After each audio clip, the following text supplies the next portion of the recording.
గజ్వేల్లో నిన్న మొన్న జరిగిన సంఘటనలపై కేసులు నమోదు చేసి సంబంధిత వ్యక్తులను అరెస్ట్ చేయడం జరిగిందని కొంతమంది వ్యక్తులు సోషల్ మీడియాలో వాట్సాప్, ట్విట్టర్, ఫేస్బుక్ ద్వారా జరిగిన సంఘటనలు స్టేటస్లు పెట్టుకుని మళ్లీ రీల్ చేయడం జరుగుతుందని మరియు కొంతమంది వ్యక్తులు డీపీగా పెట్టుకుని ప్రచారం చేస్తున్నారు. ఇప్పుడు గజ్వేల్లో ప్రశాంత వాతావరణం నెలకొన్నది. ఈ ప్రశాంత వాతావరణంను భంగం కలిగించే విధంగా కొంతమంది వ్యక్తులు సోషల్ మీడియా ద్వారా తప్పుడు ప్రచారం చేస్తున్నారు. సోషల్ మీడియాపై పటిష్టమైన నిఘా ఏర్పాటు చేయడం జరిగింది.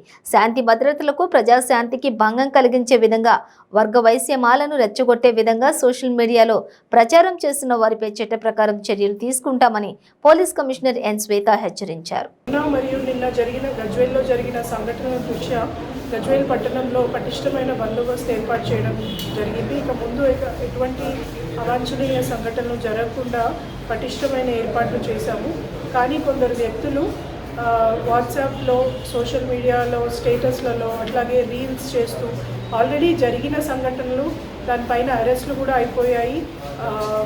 నేరాలకి బాధ్యులైన వ్యక్తులపై చట్టపరమైన చర్యలు కూడా తీసుకోవడం జరిగింది.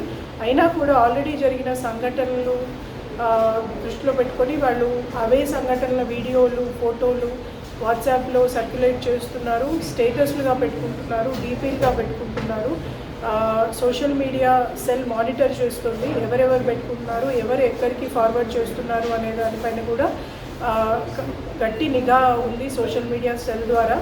ఈ సందర్భంగా అందరికీ మరొక్కసారి చెప్తున్నాను, సోషల్ మీడియాలో ఎటువంటి అవాస్తవాలను కానీ ఆల్రెడీ జరిగిన సంఘటనలు మళ్ళీ వీడియోల్లో మళ్ళీ స్టేటస్లుగా పెట్టుకోవడము లాంటివి చేస్తే వారిపైన కూడా చర్యలు తీసుకోబడతాయి.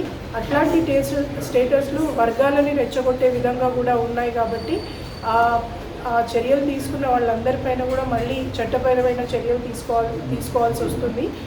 ఈ సందర్భంగా అందరికీ మరొకసారి తెలియజేసుకున్నాను, ఎటువంటి చర్యలు కూడా సోషల్ మీడియా కానీ, పోస్టుల ద్వారా కానీ, ట్విట్టర్లో కానీ, ట్వీట్స్ ద్వారా కానీ, వీడియో ద్వారా కానీ, రీల్స్ ద్వారా కానీ, షార్ట్స్ ద్వారా కానీ ఎట్టి పరిస్థితుల్లో గజ్వేల్లో జరిగిన సంఘటన ఏదైతే ఉందో దాన్ని పెట్టకూడదు.